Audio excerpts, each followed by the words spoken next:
这个 MV 我们筹划也非常之久，我们用了很多的特效。You use virtual production for things that you cannot otherwise do with A normal production. It gives you the ability to conjure up different situations. And save time and money too. 我是音乐人蔡淳佳，欢迎订阅我的最新播客节目《音乐纯聊天》Music Talk with Joi。我将和音乐圈的朋友们分享更多美好的音乐故事。You know, now let's talk about AI. You know, so.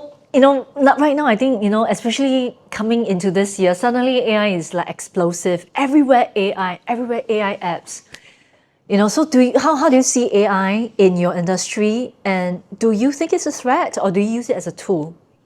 First and foremost, we've been down, I've been down both paths. I've been down maybe we'll do everything in AI and then maybe we'll just sort of back off a little bit and use it more as a tool. I'm very much of the mindset that it's a very, very powerful tool. There's a lot of hype with AI at the moment, obviously. And some of it, or I'd say most of it, is marketing driven. Because if you're setting up an AI operation and you want an investor to sink billions of dollars into your venture, you've got to promise the world. You've got to say it will do everything and it'll revolutionize and change the world. And I can understand why they do that. That makes sense. But the hype is different to the reality when we're actually sitting down to use it even as a tool.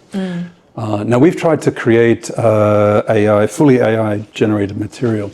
But it's very, very hard for a director to get control, specific control of what it does. We tend to call AI slot machine creativity. You push the button, something comes up. Yeah. Well, that's quite good, but it's not what I want. Feed more money in, push the button. Yeah. What's going to come up? Pray. It's still not quite what I want. It usually gets more haywire, I feel. Yeah, it can. You might get what you want very quickly, or it might take you weeks. And it has actually taken some people I know weeks to get what they want. Right. So directors, particularly those with a strong vision, will want it to look a certain way. And unless they can control that process, and they can with the old traditional VFX process, very easily they can get the result they want. But if they're using AI, it's very hard. And in fact, the film I'm working on right now, the director it's a very interesting situation. We have my company doing half the visual effects old school, VFX style. We have another company, great bunch of guys in Los Angeles, trying to do it all in AI. And we've actually finished our work more quickly with traditional visual effects than the AI because there've been so many cycles of trying to get it to do what they want and what the director's after. They got to the point where they actually had to abandon using full AI and go back to the old controllable approach. Now you can feed references and things into AI. You can get it looking in a certain way. Yeah. But it's still really hard. If you have a beautiful scene and you say, well, that's great, but can I just tweak that bit over here? It's very hard to do. Right. Now, this will probably come over time. Yeah. But the real power we see with AI is using it as a part of our process and our tool set. So the software we use to do visual effects, more and more we're seeing AI features appear in that software to accelerate what we're doing. And I've used that. It's something that would have taken me a week to do, I managed to do in 2 hours in AI. And that sort of thing, I think, is the best way forward. It's like a hybrid approach. Right. Where, and it's still very hard to actually get AI material approved by big streaming companies like Netflix. They actually ask you, here's a spreadsheet. Tell us exactly which AI systems you used, where you used it, which shots. You have to give them all the information because legally, they've got to be very careful that a system wasn't used that could infringe copyright and face potential legal action down the track. So it's a very big topic and it's in flux at the moment. Yeah, it is. So that's why I was wondering, we are like outsiders looking in and everybody is thinking that AI is going to overtake the world, is going to create chaos in the film industry. And I think it's good to hear from you, the expert, that it's not entirely true, and actually a lot of things is the human eye and the human brain is still a lot more evolved, I guess. So, how do you work with an AI right now? prompt, right? Right. Yeah. Until the AI can read your mind, there will always be the interpretation, Yes. translation, and getting from one the expression. It's Right. It's an emotional Yeah. response. Like I see, especially AI agents. People talk about these AI agents, which is like some imaginary person, in an AI form. They don't understand emotional context. Yeah. They don't have any wider context of what's actually happening around them. Not in the same way that people do. And I think when you work with an AI agent, particularly in what we do, it's like working with a really clever savant sort of genius who's got no emotional intelligence at all. Yeah. And they're incredibly good at creating some graphics. But if you go over to that agent and you say, make me a, giant castle with dragon flying across it, but I want it to look like this, and you explain it as a director would, you say Yeah. like this, Yeah, this, yeah, this, yeah. and this is all the Yeah, references. it is so hard. And then they'll sort of take it all in and they'll do something that looks great, but it's not what you want. You're like, yeah, that's good, but it's not what I want. That's not what I want.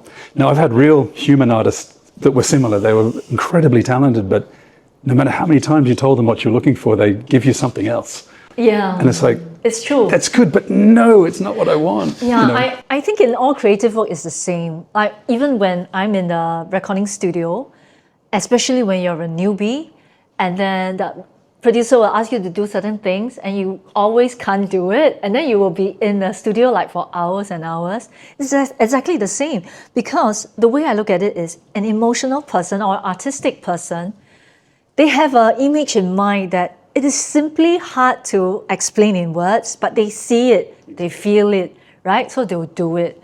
But for while AI is like a very rational, super rational being, maybe, and then they're trying to get, oh, you mean this, A, B, or C?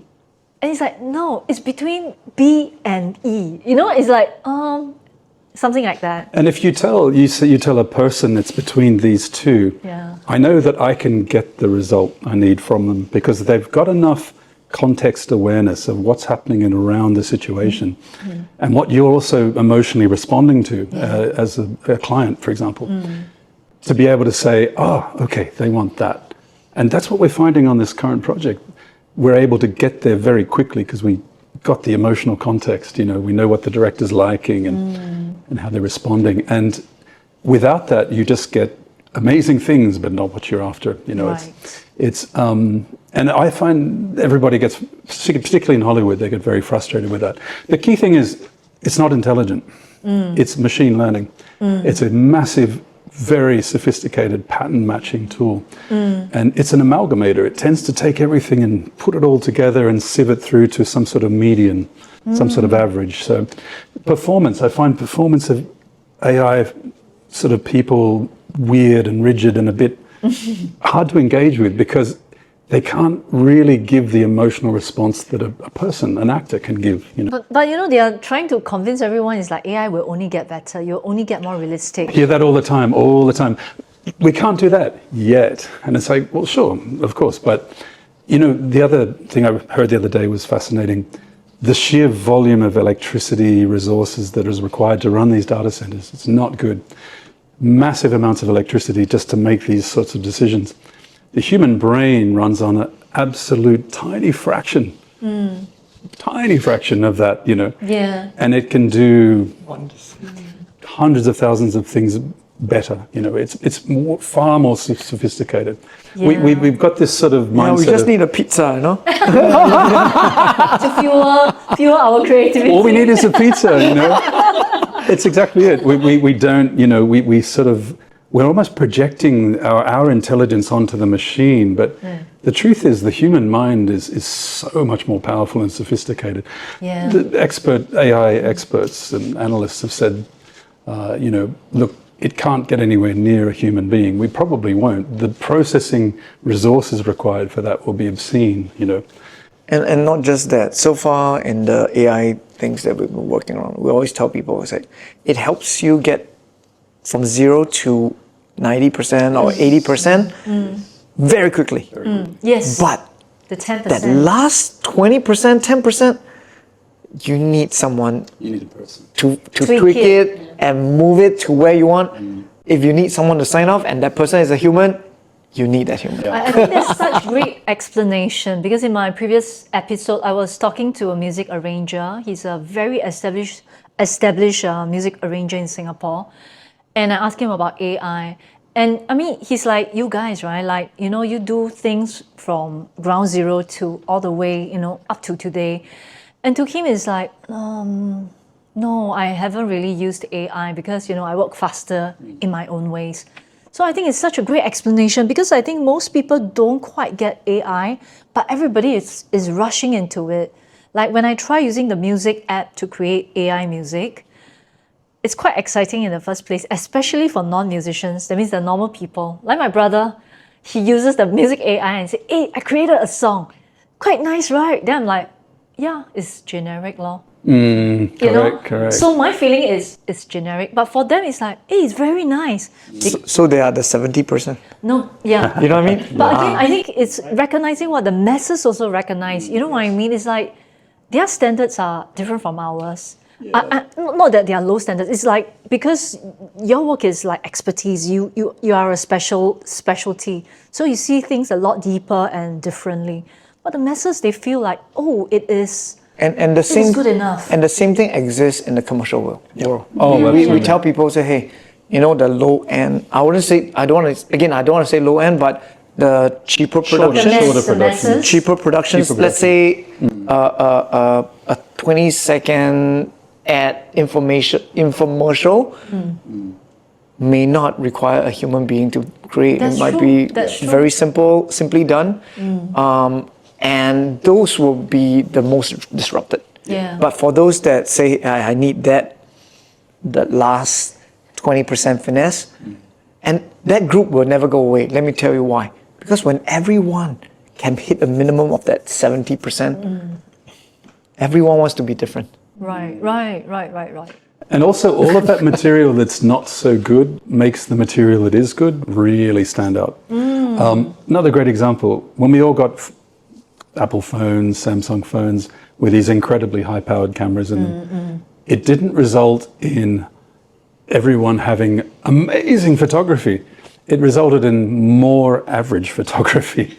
Lots more people with pictures of food and, you know, this is me. The average quality has gone up? This is me somewhere, yeah. So the average quality's gone up and it's good. People enjoy it. That makes them happy. They can experiment. Nothing wrong with that. That's really good. It'll be the same with film and TV. You know, people can type a prompt and you can make something pretty good. Yeah. You know, and for a lot of purposes, that will be very good. But when you have a true creative, like a musician, a visual artist, director, with really, really long experience and skills and history, I think that's where you can still elevate it well beyond what, you know, you could. It's just different when you hear a good song, a really good song, and you hear a song that is AI made.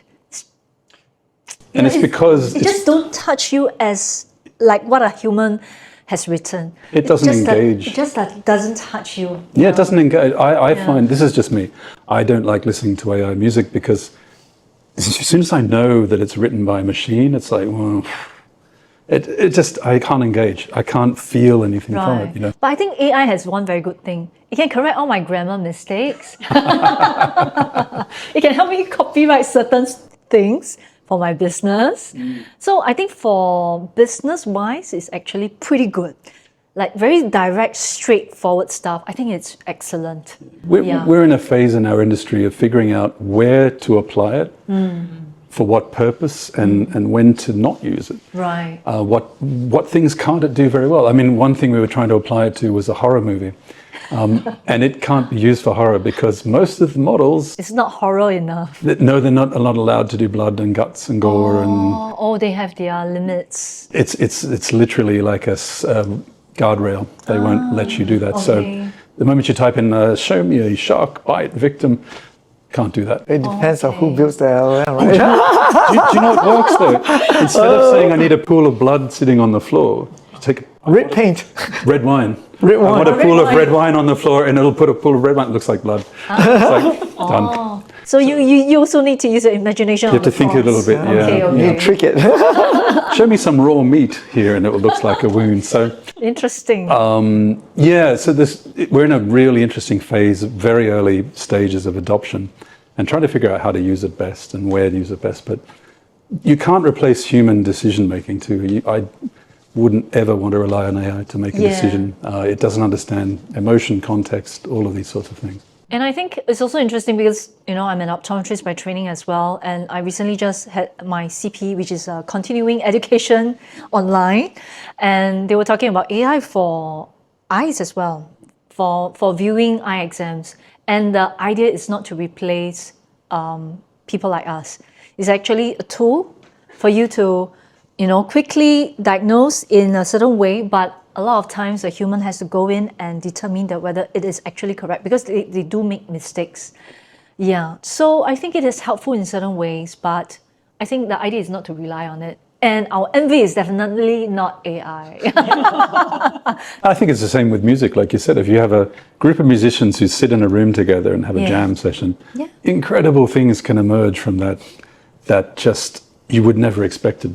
And I think that's the sort of human element to the creative process. Yes, that's true. so important. That's true.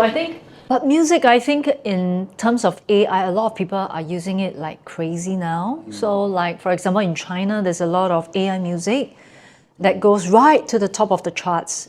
And the thing is this, because when you are so used to hearing such music, you will feel that, naturally you'll feel that this is good, right? Especially if you're a young person, right? You have only heard AI songs. But the strangest thing is right now, songs that are still popular are the songs from 20, 30 years ago. Yeah. And I think that says a lot. And I don't think I want to put down AI because I do use AI as well to help me in my daily life. It's just that I think in creative area, I don't think it will definitely replace. I think most people don't understand that. But when you're in the creative line, you understand that it's just different, but I don't know how to tell you. So one common thing I realize, if you notice, and it's across industries, anyone who says that AI is going to kill another industry is said from someone outside of the industry. Usually, yes. My son just went to his first live concert in Vancouver, and he was just blown away by the experience, the live experience. The live experience, actual musicians performing live, and every concert performance is a little different because the musicians will experiment a little and the songs will come out a little bit differently, but it's unique. I think there's a certain value to that. Yeah. And I think he really understands that now. He said, oh, I get it. Wow, this was just mind-blowing. It was so good, It's real. It's authentic and real. And I think, but this is the thing, I think the more sort of machine-generated material there is, the more value it gives to the real, authentic sort of thing. That's true. I think the issue, the thing is because it's very fast and people want it fast, and that's why AI is the answer right now. But I think in the long term, no. It'll find a balance. I think you look at all the trends. Yes, it's always been like this for technology. Right? Yes, always. So when DSLR came out, everyone's a photographer. No, not actually. Right? Not really. So exactly. It's the same for AI. It's just a new tool. Process. It's a new tool. That's true. And then coming back to Meredith, because Meredith is, I was talking to her on the phone about the interview, and I asked her about her thoughts on AI, and then immediately, no, I hope it doesn't come. Because her worry is like what we said just now. She is very worried, 非常担心。她非常担心 AI 会取代电影或者是广告的工作，然后让她失业。People shouldn't be afraid. No, I think we'll find the balance. People will find the balance. Yeah. So I guess that's the end of our talk today. Very happy to have all of you here. 非常开心今天可以请到3位专业人士，真的他们在各自的领域都是非常非常优秀跟出色的。然后我觉得今天我也是获益良多，因为真的听到他们说，就是幕后尤其是拍摄或者是特效还有服装我觉得这一些都是可能一般人都不会接触，也不够理解的一个行业。但是今天非常开心，因为通过两个人间的 MV 的拍摄，我觉得我们全部人都结交了新朋友，我非常开心。所以希望大家会喜欢这一期的这个节目，我们下期再见哦，拜。